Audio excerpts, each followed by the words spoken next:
Olá a todos, vamos dar continuidade à nossa aula aqui sobre a terceira revolução industrial. No comecinho você viu aí passar algumas cenas, né, da aula anterior. Coloco agora sempre esses slides para você ir pegando aquele fio da meada, qual foi a parte final que a gente teve. Na realidade, a última parte nós falamos sobre, aqui já seria a continuação dela, tá? Mas na última parte nós falamos sobre características da terceira revolução industrial, características como, por exemplo, foi uma revolução que passou a usar uma mão de obra agora especializada, depois uma mão de obra mais flexível, que tinha que se adaptar às mudanças, certo? A questão das novas fontes de energia, como, claro, o petróleo continuou sendo a fonte de energia principal, mas ela passou a fazer uso de fontes de energia como a nuclear, como também as alternativas. Falamos das principais indústrias, que não dá para ser uma principal indústria de destaque, né? Mas que você teve várias, que vai desde a informática, a telecomunicação, a química fina, certo? Várias indústrias se conectam, elas estão sempre muito conectadas. A química fina gera materiais que vão criar os computadores da informática, certo? A informática hoje está conectada com a internet, precisa de telecomunicações. Nós temos ainda a robótica, temos a questão da engenharia genética, temos, certo, outros tipos, como, por exemplo, até a própria nanotecnologia, só que ela vai surgir já como uma ponte para a quarta revolução.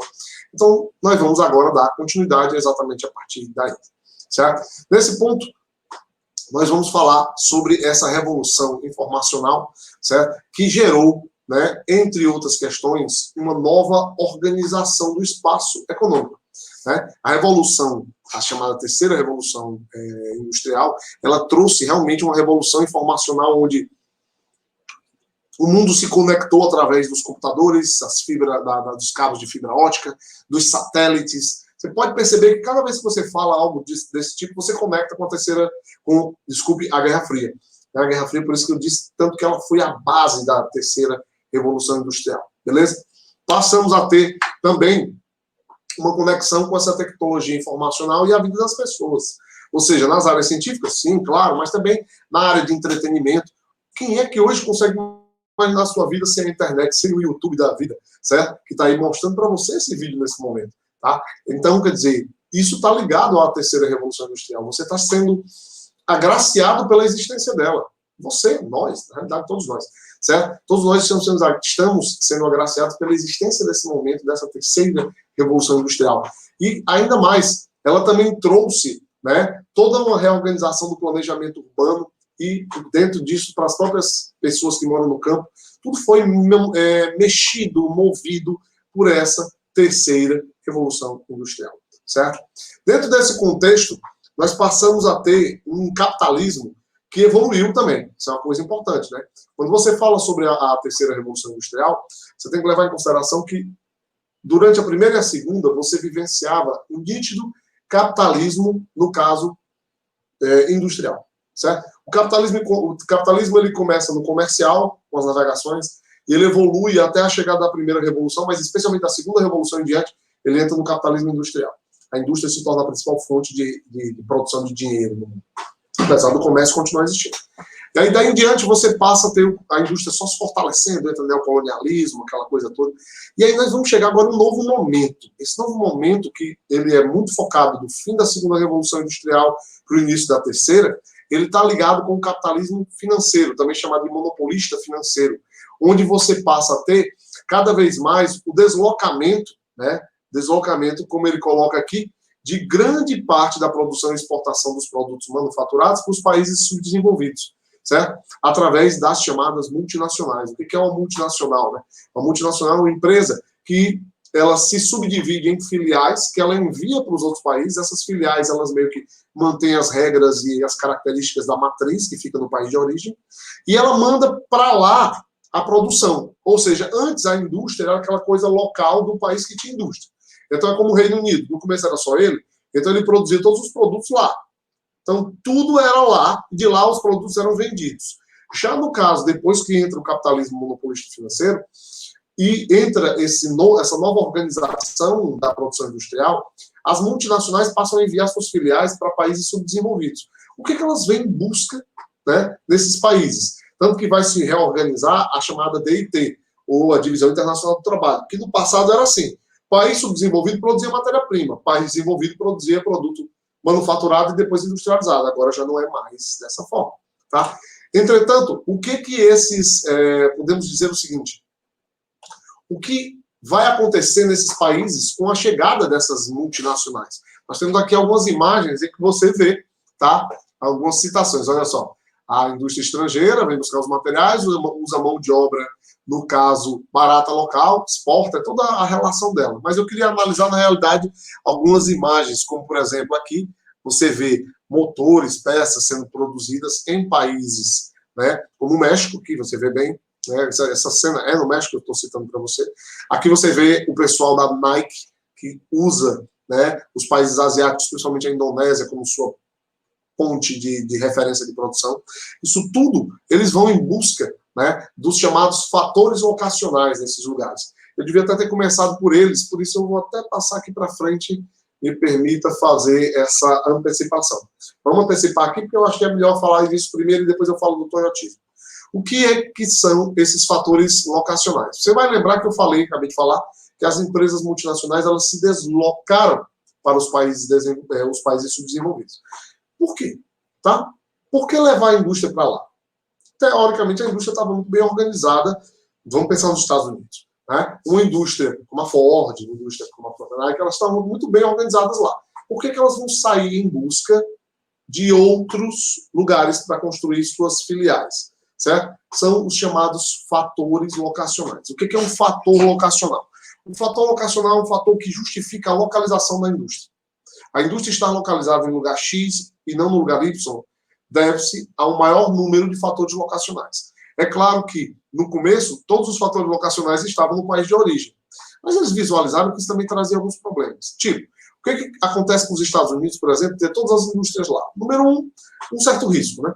Porque se qualquer coisa acontecesse no país e atingisse as indústrias, a produção parava. Mas você tinha muita poluição, você tinha elevação do preço da mão de obra, porque o pessoal se organizou em sindicatos com o passar do tempo e cobrava mais caro. Você tinha a exploração dos materiais, das matérias-primas diretamente do país, e se você tivesse que importar, você gastava mais dinheiro, certo? Você tinha vários problemas. E aí, como eles tentaram suprir esses problemas? Buscando quem tivesse fatores locacionais como esses. Presta atenção quais são os primeiros, certo? Olha só, pessoal. É importante você ver que esses fatores locacionais, eles nem sempre têm apenas um lado, eles podem ter dois lados. Vamos começar com o primeiro fator locacional aqui dessa lista, matéria-prima. Nem todo país tem matéria-prima. Um exemplo bem legal disso, eu vou falar já aí, falar do toyotismo, falar do Japão, certo? É o Japão, que é um país absolutamente pobre em matéria-prima, mas é altamente industrializado, o que nos prova que você não precisa ter matéria-prima para ter indústria, né? Tá? O Japão é o melhor exemplo possível disso aí. Mas o fato é que as indústrias precisam de matéria-prima.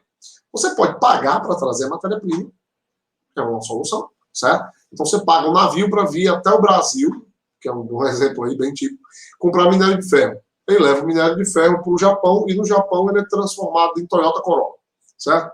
Então assim, você pode fazer isso. Você pode, entretanto, mandar a indústria da Toyota montar os carros aqui, ou então pelo menos no país vizinho, tipo a Argentina. Você vem em busca desse fator locacional, que é o primeiro fator locacional muito importante para a indústria. É a matéria-prima. Se você, principalmente, não tem matéria-prima no seu país, isso pode ser uma escolha. Tá? Isso pode ser uma escolha bem interessante, porque vai baratear o custo da sua produção, você vai poder ter mais lucro. Diminuindo seus custos, você tem mais lucros. Então, essa é um dos fatores locacionais. O outro fator locacional, que também é fundamental para você produzir qualquer coisa, são as fontes de energia. Tá vendo aí? Fonte de energia, não dá para ter indústria sem fonte de energia. Fonte de energia é fundamental. Então, o que pode acontecer é o seguinte, muitas vezes um país não tem como produzir, porque ele não tem como produzir mais, não tem como ele gerar mais energia. O Japão também é um bom exemplo disso, é um país pequeno, montanhoso, 80% do país é montanha. Não é à toa que eles usam tanta energia nuclear, mesmo devido aos riscos de terremotos, tsunamis, como aconteceu lá em Fukushima, em 2011. Só que o que acontece? Às vezes, ele vê que não dá mais para produzir, porque não dá para ter mais indústrias, já que ele não consegue colocar novas usinas geradoras de energia. Então, a saída é mandar a indústria embora. Manda ela para outro lugar onde a energia seja mais abundante. Certo? Então, isso aí é um outro exemplo de fator locacional. Ele vem em busca das fontes de energia, certo? Lembre que fonte de energia, na prática, na definição, são materiais dos quais nós extraímos energia, certo? Então, no caso, fonte de energia é petróleo, coisa do tipo. Então, o país pode ter muito petróleo, certo? E ele envia mesmo assim a sua indústria para lá, porque lá eles não só têm o petróleo, mas já tem o petróleo sendo transformado em energia elétrica. Aí tu bota a tua indústria lá, é mais fácil. Menos poluente, aquelas coisas que eu falei também. Um terceiro fator locacional da indústria, que justifica a indústria estar no lugar X e não no lugar Y, certo? Seria, no caso, o mercado consumidor. Aqui eu já quero abrir um parênteses, tá? Mercado consumidor, ele pode ser variável para a indústria. Você pode notar que esses primeiros fatores locacionais que eu apresentei não precisa ser para justificar só uma indústria sair de um país para o outro, não. Pode justificar a indústria se mover dentro do teu país. Por exemplo, aqui no Brasil nós temos as indústrias muito concentradas no Sudeste.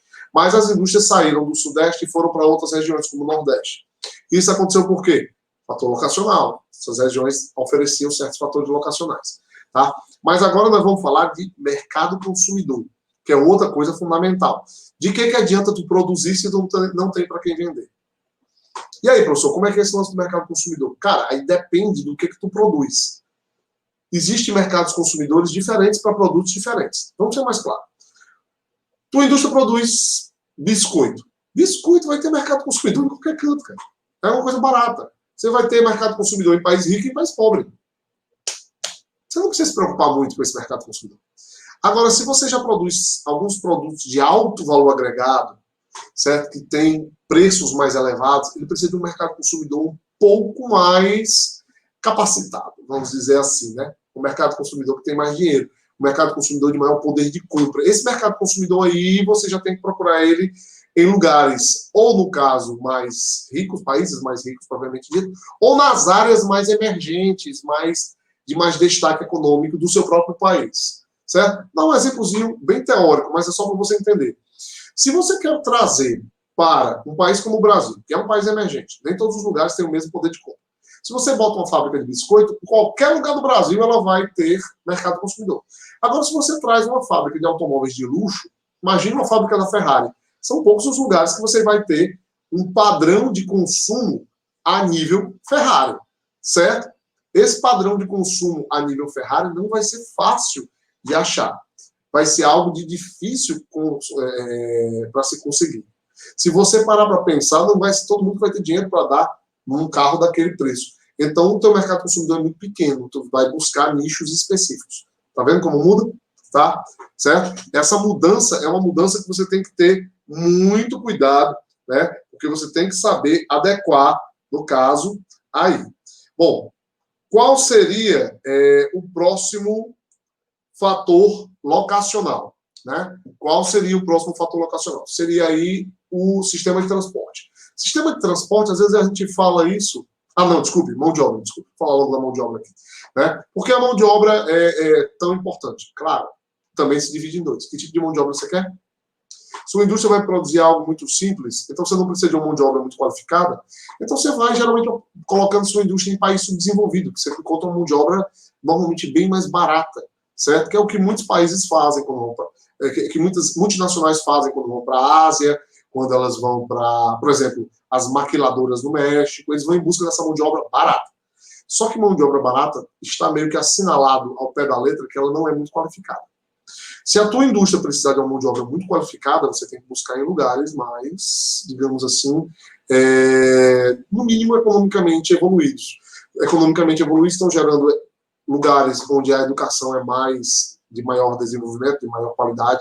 Ela vai gerar, portanto, uma mão de obra mais qualificada que a tua indústria precisa. Se tu vai botar uma indústria de alta tecnologia, cara, não adianta você procurar mão de obra em países pobres, você vai levar para uma Serra Leoa da vida, absurdamente pobre o país, certo? Você vai querer procurar uma pessoa para trabalhar numa indústria de inteligência artificial, no caso, vai trabalhar com impressoras 3D, tudo tecnologia de quarta revolução industrial, você não encontra, entendeu? Então, mão de obra é também dividida. Dependendo do que você quer, você leva a sua indústria para um país ou para outro. O fator locacional continua sendo mão de obra, mas ela se subdivide. E por último, aí eu tinha falado disso antes, né? Por último não, que vai ter o último, é o grande final aí, mas nós temos dos 4 que eu coloquei de azul, você está vendo aí, são os mais básicos, os fatores locacionais da indústria mais básicos. O quarto, 1, 2, 3, na realidade, quinto fator locacional seria o sistema de transporte. Por que sistema de transporte, professor? Porque, cara, se você produz, você tem que vender. Você tem que chegar no mercado consumidor. Para chegar no mercado consumidor, tu precisa de infraestrutura de transporte. Na realidade, transporte e comunicação seria adequado aí. Certo? Se você não tiver um país com sistema de transporte adequado, realmente não funciona muito bem. Então é legal levar as tuas indústrias para onde esse sistema de transporte existe. Por que o Sudeste foi escolhido para ser o alvo do plano de metas? Certo? Porque o plano de metas investiu diretamente no Sudeste. Porque o Sudeste já tinha, entre outras questões, a infraestrutura para a gente instalar as indústrias. Foi no Sudeste que a coisa começou, certo? Então, por isso que vai se jogar o plano de metas muito diretamente no Sudeste e, em segundo lugar, no Sul. Você já tinha transportes que vinham da época do café, ou seja, trens, certo? Você tinha mercado consumidor, já em uma larga escala. O quadrilátero ferrífero era ali pertinho para a matéria-prima. Então, junte tudo isso que você justifica as indústrias estarem mais concentradas lá. Mas, hoje, nós temos vivido isso a nível Brasil e a nível mundial em uma relação de descentralização da indústria. A indústria, às vezes, está saindo do lugar onde ela se concentrava para lugares onde está menos concentrada. E, muitas vezes, ela chega a um lugar, então, deixa eu ser até mais claro. Você manda a indústria para uma área, vamos pensar o Nordeste, né? Então, vem uma indústria como, por exemplo, a fábrica italiana de automóveis de Turim, Fiat, né? A Fiat, ela é uma empresa italiana, originalmente italiana, e para vir para o Nordeste, existiam 2 estados que estavam ali na ponta de agulha da escolha, Ceará e Pernambuco. Os 2 tinham fatores locacionais muito parecidos, muito parecidos. Praticamente, os 5 primeiros eram no mesmo nível. E aí, qual foi a tomada de decisão? Veio através dos chamados incentivos fiscais, baixas taxas de juros, doação de terrenos, etc. Para ser mais exato, qual é a chamada, a famosa guerra fiscal, né? Um estado baixa os impostos, o outro baixa, até que chega um momento em que um estado escolhe, não posso mais baixar. Se o outro baixar mais um pouquinho, a empresa vai para lá. Aí a Fiat, na época, ela se deslocou para Pernambuco. Certo? Isso acontece até os dias de hoje no Brasil e acontece pelo mundo afora. Certo? Hoje, inclusive, a coisa é bem mais global. Né? Uma empresa multinacional pode dizer assim, eu vou para a Indonésia ou eu vou para a Malásia? Vou ver quem me oferece melhores condições. Certo? Doação de terreno quer dizer o quê? Doação de terreno. O cara vai doar um terreno para você, ao invés de você alugar um terreno, você ganha de graça ele por 10 anos. Aí, quando chegar a hora de você pagar alguma coisa pelo terreno, as empresas arrumam as malas, se mudam e vão para outro país. Certo? Isso aí acontece muito. Tudo são os fatores locacionais da indústria, como a gente citou, beleza? Eu tinha colocado aqui passando à frente, né? Porque, na realidade, seguindo aquela ideia que eu estava mostrando aqui sobre a nova divisão internacional do trabalho, eu ia mencionar a nova, uma outra forma, na realidade, de modelo de produção industrial. Se você lembrar, nós tivemos na aula anterior a exibição de 2 modelos de produção industrial. O original de todos, que é o Taylorismo, certo? Depois eu falei do Fordismo, mas eu não falei lá do Toyotismo. Por quê? Porque o Toyotismo, ele, de certa forma, ele vai fazer mais sucesso com a chegada da terceira revolução industrial. E o Fordismo, ele dominou plenamente o período da segunda revolução industrial, certo? Então nós vamos falar agora um pouco do Toyotismo. Toyotismo como Fordismo, certo? E como Taylorismo, ele é um modelo de produção industrial, é uma forma, olha só, é uma maneira, um grupo de know-hows, de formas de como fazer, para você aumentar a sua produção industrial.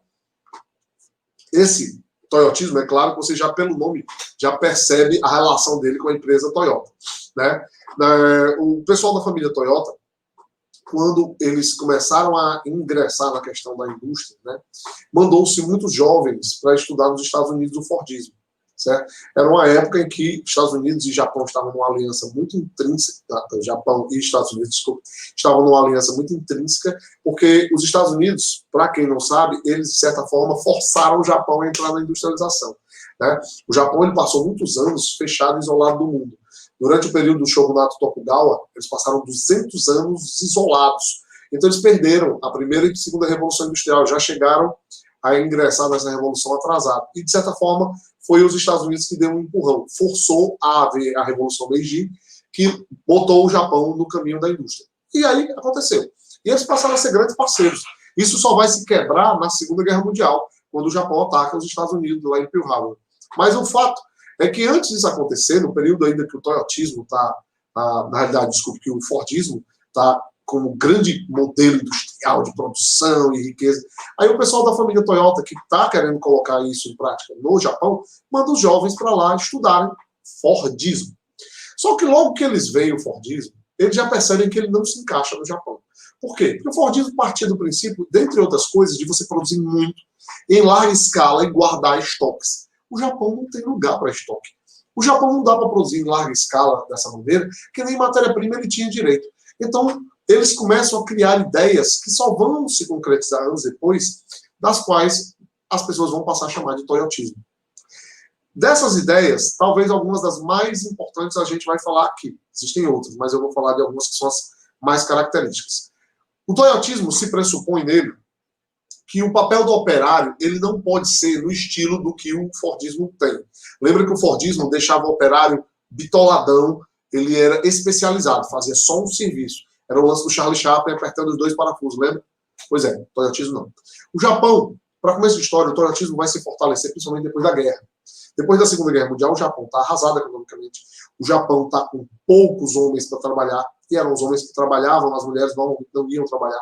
Então, se você levava em consideração essas questões, você não podia se dar o luxo de botar um funcionário da tua empresa para fazer só uma coisa. Ele tinha que aprender a fazer mais de uma. Então, se começa a gerar aquilo que vai ser conhecido como uma multifuncionalização da mão de obra. É o que acontece, o que acontecia muito no toyotismo. Essa multifuncionalização da mão de obra passou a gerenciar uma mão de obra mais flexível. Certo? A própria ideia, né, da mão de obra flexível da terceira Revolução Industrial é apresentada aqui no toyotismo. Outra caracterização é que logo que foi possível, eles substituíram a mão de obra humana por robôs. Certo? Afinal de contas, a robotização passou a fazer parte da linha de montagem. Tão logo eles desenvolveram, eles botaram em ação. Certo? A ideia era desperdiçar o mínimo, né, como ele coloca aqui, a montagem da indústria acelerando o processo, reduzindo o desperdício de tempo, de matéria-prima, certo? Já que eles não tinham sobrando. Começa aí a se construir um sistema que vai ser chamado de just-in-time, certo? Que fortalece a ideia do quê? De você produzir apenas o necessário no momento necessário, sem estocar. Então, no toyotismo não há estabelecimento de estoques. Não dá, não tem condição de fazer isso. Certo? Eles vão começar a produzir na quantidade que o mercado irá consumir. Só que isso bate num problema. Qual é o problema de você produzir só o que o mercado quer consumir? O tempo. O cara quer que você produza tantos automóveis. Você vai conseguir produzir em tempo? Porque senão é melhor você ter estoque. O Fordismo sempre se baseou no estoque. Você quer quantos automóveis? Tantos, eu tenho estoque. Certo? Agora, como o pessoal do toyotismo não podia gerar estoque, eles tinham que ir para um outro lado. Eles tinham que produzir na hora que você pedisse. Só que isso demorava. Então, uma das primeiras coisas que eles tentaram minimizar foi o tempo de produção. Outra coisa, é claro que mesmo produzindo rápido, ainda demora. O rápido aí é uma pseudo-ideia de rápido. Ainda vai demorar. Produzir um carro não é rápido. Certo? Não tem muito como ser muito rápido. Claro que os robôs vão facilitar isso e tal. Mas como é que o pessoal do toyotismo segurou os seus clientes? Eles passaram a colocar em tudo na empresa a ideia do sistema de qualidade total. Qualidade total em tudo, desde servir um café na empresa até produção final. Certo? Isso dentro do sistema do just-in-time, que você vai produzir só o necessário no momento necessário, mas você vai produzir o necessário com a mais alta qualidade possível. E aí isso segura o cliente. Certo? Então, nesse ponto, realmente, eles vão forçar muito a produção. Claro que você vai ter também muitas indústrias que eram mais poluidoras saindo do Japão, né? Aí é a época que elas vão procurar, foi por isso que eu mostrei, de certa forma, naquela ordem, os fatores locacionais. Levaram essas indústrias para longe em busca de tudo isso que a gente já falou, então não precisamos repetir. A realidade é que cada vez mais o mundo se organiza nessa rede de divisão internacional de trabalho nova, né? Onde os países desenvolvidos, às vezes, também produzem matéria-prima. E, muitas vezes, os países que são em desenvolvimento são países que produzem matéria-prima e novas tecnologias. É claro que dentro dessas áreas, você tem alguns lugares onde a pesquisa e o desenvolvimento de tecnologias de ponta são o grande destaque para produzir essas tecnologias, são os famosos tecnopolos. Você tem esses tecnopolos em muitos lugares, né? Mas o que acontece nessa nova divisão internacional do trabalho é que você passa a não ter mais aquilo que era muito óbvio, que era o país desenvolvido sendo o dono dos tecnopolos e da produção industrial e da produção tecnológica, e os países subdesenvolvidos apenas exportadores de commodities, de produtos primários. Certo? Hoje você tem uma mescla. O Brasil é um bom exemplo disso. Ele consegue ter tecnopolos, certo? Nós temos tecnopolos aqui, apesar de não chegarem perto ainda dos tecnopolos como o MIT da vida, o Vale do Silício, áreas na própria região da Europa e do Japão, mas tem, a realidade é que tem, certo? E ao mesmo tempo a gente exporta matéria-prima. Então, é a nova divisão internacional do trabalho, ela meio que se reorganizou, certo? E essa reorganização está sendo mantida aí até os dias de hoje. E aí, para a gente fechar a terceira revolução industrial, e eu fazer aqui para você uma pequena menção da quarta revolução industrial, vamos fazer aqui o nosso resumão. Você já percebeu que ao final de cada revolução eu boto esse resumão. Porque se você tiver pouco tempo para estudar, você dá uma olhada nesse resumão aí que já te mostra bem legal as ideias mais importantes de cada revolução. Então vamos à terceira. Iniciou-se por volta de 70, né, como uma consequência do desenvolvimento técnico-científico vindo daquelas corridas ali da Guerra Fria. Usa mão de obra especializada e ou flexível, as duas ao mesmo tempo. Fontes de energia, o petróleo continua sendo a principal, mas aqui ela passa a ter a nuclear e as alternativas. As indústrias de destaque, eu falei da informática, telecomunicações, microeletrônica, eu não tinha comentado essa microeletrônica, muito importante. Microeletrônica é a indústria que vai reduzir os componentes.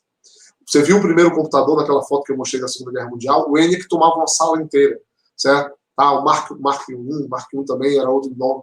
Com o tempo, os computadores hoje estão na tua mão. Isso aqui é um computador. Um celular, ele está longe de ser um telefone. Isso aqui, a ideia de ligar é um brinde. Você tem hoje os celulares com um computador de bolso mais potente que você tem em contato de maneira comum, certo? Então, certamente funciona. Além disso, a biotecnologia, a indústria, a química fina e todos esses que são típicos da terceira revolução industrial, né? Então, quer dizer, é um momento realmente único. E aí, atualmente, o mundo caminha na direção da quarta revolução industrial, também chamada Indústria 4.0. Né? Algumas das ciências que você vai ter na terceira revolução industrial, elas vão se mostrar, no caso, na quarta revolução industrial. Então, eu queria deixar isso aí logo de cara de destaque. Tu vai notar a biotecnologia, certo? A nanotecnologia, para muitos, ela já é a marca registrada da quarta revolução, então ela nem entraria na terceira. Apenas estudos que formaram-se na terceira passaram para lá. Assim, a grande realidade é que dizer a quarta revolução industrial como ponto de referência fica às vezes difícil hoje. É meio tênue essa linha. Primeiro de tudo, a quarta revolução industrial é nítida de países desenvolvidos? É, e não é, porque acontecem algumas coisas dessas aí em países de terceiro mundo, vamos dizer assim, em emergentes. Né? Mas o fato é que, para poder chegar na quarta revolução industrial, os países desenvolvidos criaram as tecnologias base que hoje estão sendo usadas. Ela vai estar aliada a muitas coisas, mas em especial a áreas ligadas à informática, no caso, principalmente de comunicação, certo? A novas construções de materiais. Então, aqui eu diria que alguns pontos fundamentais são a biotecnologia, dentro dessas ciências de vida, e dentro delas a engenharia genética. A nanotecnologia, que eu considero assim, um dos pontos mais fantásticos, realmente incrível, beira ficção científica. Eu falo dela daqui a pouco. Temos as impressões 3D, prototipagem rápida, como é chamada, os controladores de voz e muito mais, certo? Dentre essas ideias da quarta revolução, a impressão 3D é uma das mais incríveis, né? Apesar de hoje você já conseguir comprar essas impressoras 3D a um preço mais acessível, né? E elas muitas vezes serem vistas quase como uma geradora de protótipos e brinquedos, tá? Isso aí, a ideia dela hoje está em níveis muito mais elevados, como por exemplo, isso aqui. Isso que você está vendo aí, certo? É nada mais, nada menos do que uma impressora que irá imprimir órgãos humanos. E, inclusive, aí nós temos, nesse momento, o nosso momento QR Code aí, tá? Depois, se você quiser dar uma olhada, ele vai falar um pouco sobre essas impressoras 3D tá? No caso, esse coração aí não é um coração real, mas assim, quando eu falo disso, o pessoal me pergunta muito, mas professor, é só um modelinho, né, de órgão? Não, é impressão de órgãos humanos mesmo, baseados em veias e artérias, impressas nessa impressora através de bancos de pele. É uma coisa muito complexa, mas ao mesmo tempo muito incrível, desde células tronco utilizadas. Aí nessa reportagem você vai ver que foi um coração humano impresso com tudo que ele tem que ter, só que foi bem pequenininho, não é esse que você está vendo na mão. Isso aí é protótipo para mostrar para os estudantes fazendo cirurgias. Isso também está sendo muito usado na impressão 3D. É algo incrível, simplesmente incrível para você imaginar. Quer dizer, no futuro, e nesse futuro não é muito distante, se você, de repente, Deus o livre, tiver um acidente, você perde uma orelha, você não consegue recuperar, porque hoje com a orelha recuperada, Deus livre, você cortou a orelha, o cara leva lá, coloca, faz, reconecta as veias, não, as veias também, mas reconecta os nervos. Então você pode, antigamente, por exemplo, você perdia um dedo, o cara decepou um dedo, o cara pegava o dedo, levava, recolocava no lugar, mas perdia a movimentação. Meu vizinho aqui, o senhor Antônio, que foi um grande amigo e um grande mestre para mim, ele era marceneiro, ele era, na realidade, carpinteiro, e ele perdeu, no corte de serra, 2 dedos. Na realidade, um dedo ele não tinha a parte do dedo, ele ficou cortado, e o outro foi recolocado, mas era completamente imóvel. Então ele fazia o trabalho, o dedo não tinha mais movimentação. Eu conheci um cara que perdeu a mão, entendeu? Brincadeira, aquelas bobagens que a gente nunca pensa que vai dar em nada, mas um amigo amarrou a mão dele, você estava dormindo na rede, como você de lado, amarrou a mão dele numa corda e amarrou num bugre do lado. Tipo, o cara se levantar e tá amarrado, só que uma pessoa saiu e ele estava deitado. Arrancou a mão do cara fora, botaram a mão na época, esse cara tinha um pouco de conhecimento sobre como devia preservar, colocaram a mão na água de coco, e isso aí já é usado hoje para preservar os órgãos. Levou, o cara passou muito tempo, mas recuperou-se, ele movimenta completamente as mãos. Quer dizer, agora, imagine que isso agora pode ter uma evolução na reprodução desses órgãos. Você pode reproduzi-los por essas impressoras. É um negócio fora de série. Vale a pena muito aí você dar uma olhada, certo? E ela é uma das grandes novidades da 4ª Revolução Industrial. Agora, com certeza, uma das minhas preferidas é a nanotecnologia. Nanotecnologia ela não é uma tecnologia específica. Estou dando aqui a definição do senhor Silon Gonçalves da Silva, que é uma das mais simples. Ela é um conjunto de técnicas baseadas desde o uso de química, biologia física, ciências de engenharia de materiais, que visam estender a capacidade humana de manipular a matéria aos limites do ato. Para a gente não ter aqui, até porque não dá mais no finalzinho de aula para falar tão profundamente sobre ela, mas a nanotecnologia está trazendo a criação de novos materiais com características melhoradas. Então, por exemplo, isso aqui é uma camisa de algodão. E o algodão, ele é permeável. Eu posso fazer esse algodão ficar impermeável. Hoje já é possível fazer isso, certo? Ele fica impermeável. Eu posso fazer pinturas de automóveis ficarem totalmente, no caso, elas não sujam, elas não grudam mais poeira. Vidros que não grudam sujeira. Coberturas nanotecnológicas que protegem a fruta do apodrecimento com contato com oxigênio. Isso, entre muitas e muitas outras coisas. Então, essa nanotecnologia também é uma ideia típica da 4ª Revolução Industrial, certo? Que realmente tem revolucionado. São tantas coisas que é difícil realmente manipulá-las a todas aqui. E talvez uma última coisa, que aí vale a pena citar, pois a questão dessas, no caso, a gente tem mais um momentozinho QR Code aí para você, certo? A ideia da internet das coisas. Isso aqui, cara, é um mundo de ideias ainda a se colocar. Se você nunca ouviu falar da internet das coisas, ela conecta a internet à vida das pessoas em um nível que ninguém nunca imaginou ser possível. Vou dar um exemplozinho que eu vi uma vez um cara comentando sobre a internet das coisas. A internet das coisas funciona assim. Você vai ter tudo conectado à internet. Nós estamos cada vez beirando mais isso. Você vai ter tudo. A tua casa está conectada à internet. É chamado de internet das coisas porque a tua geladeira está conectada à internet. As luzes da tua casa, certo? A tua televisão, tudo. E tudo você vai ter o teu smartphone ou algo próximo disso, mais para o futuro, como uma conexão que para onde você chegar, você se mantém conectado. Então vamos dar um exemplo bem arcaico, bem básico, tá? De internet das coisas. Você saiu de casa para trabalhar e esqueceu as luzes ligadas. Quando você chegar no carro, que estiver andando um pouco, vai dar um aviso, você deixou as luzes ligadas, ligadas em casa. Então você diz, desliga as luzes. A mensagem vai e as luzes da tua casa são desligadas. Mas o mais interessante é você ver coisas como, por exemplo, falei da geladeira. A geladeira ela vai ter sensores dentro dela em que mostra, se você bota nos lugares certas coisas, que acabou as frutas. E aí você está andando no carro e o computador de bordo do carro vai dizer, as suas frutas estão acabando. Não é saudável ficar sem frutas. E aí você diz, pois então me mapeie os mercados de frutas mais próximos. Aí ele vai, pega um Googlezão básico aí, mapeia. Você está a tantos quilômetros de um mercado, onde, inclusive, ele já entra no computador do mercado, promoções de frutas no dia de hoje. Está entendendo a ideia da internet das coisas? Tudo conectado. Né? Isso é uma coisa incrível. Precisará de uma capacidade de dados muito grande, mas a quarta revolução industrial caminha por esses pontos. Certo? E ela não é uma coisa mais de ficção, ela já está acontecendo. Tá? E com isso a gente chega ao final aí da nossa aula, com a terceira revolução industrial e um gostinho de quarta, para a gente ter uma ideia. Tá? Espero que tenha sido bastante interessante para você. Tá? Continue nos acompanhando. Nas próximas aulas nós iremos dar continuidade a outros conteúdos, mas com esse aqui nós encerramos e tudo de bom. Até a próxima aula. A gente se vê.